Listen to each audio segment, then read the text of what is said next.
చాలామందికి ఇళ్లలో చిడుముళ్ళుగా ఉన్నాయి అంటూ ఉంటారు. దేవుళ్ళకి, దేవతలకి అందరికీ పూజలు చేస్తారు. ఏదేదో చేస్తుంటారు. కానీ మన పితృదేవతలను మాత్రం ఎవరు పూజించరు. అలాగే మన కుల దేవతలను కూడా పూజించరు. అవి తప్పనించి మిగతావన్నీ కూడా మనం పూజ చేస్తుంటాం. వీటి వల్ల మనకి పెద్దగా ఫలితం ఉండదు. కారణం ఏందంటే ముందు మనకు ఇంటి కులదైవాన్ని పూజ చేసుకోవాలి. 100%. తరువాత పితృదేవతలు. మనకు చనిపోయినటువంటి పెద్దల యొక్క పటాలు మాత్రం పెద్దవిగా తీసి ఇంటిలో తగిలించుకుంటాం. అంత మాత్రాన దానికి విలువేమీ లేదు.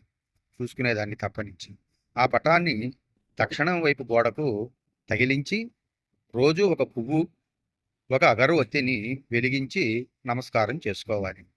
ఉదయాన్నే నిద్ర లేచి వస్తూ ముందుగా మన చనిపోయినటువంటి పెద్దల యొక్క పటాలని దర్శనం చేసుకొని, నమస్కారం చేసుకున్న తరువాత మిగతా పనులన్నీ కూడా మనం ప్రారంభం చేస్తే చాలా బాగుంటుంది.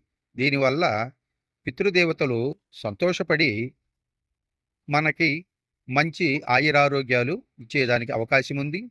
అలాగే మన తరతరాలకు కూడా మంచి భవిష్యత్తు ఉంటుంది. ఇది నేను చెప్పేది కాదండి. శాస్త్రం చెప్పినటువంటిది.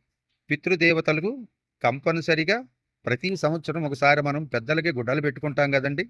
అలాగే ప్రతిరోజు కూడా మనం దేవతల్ని పూజ చేసినట్టుగా పితృదేవతలు అని కూడా మనకు ఉన్నారు కాబట్టి మన పితృదేవతలని సంతృప్తి పరచితే మిగిలిన దేవతలందరినీ కూడా సంతృప్తి పరచకపోయినా పెద్దగా ఇబ్బంది ఏమీ ఉండదు.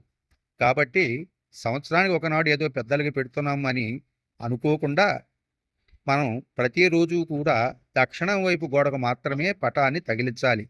అది అందరికీ కనపడే విధంగా హాలులో మాత్రమే ఉండాలి. దేవుడి దగ్గర కాదు.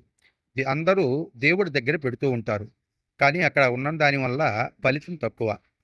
కాబట్టి దక్షిణం వైపు గోడకి హాలులో పెట్టి అందరికీ కనపడే విధంగా ఉండాలి.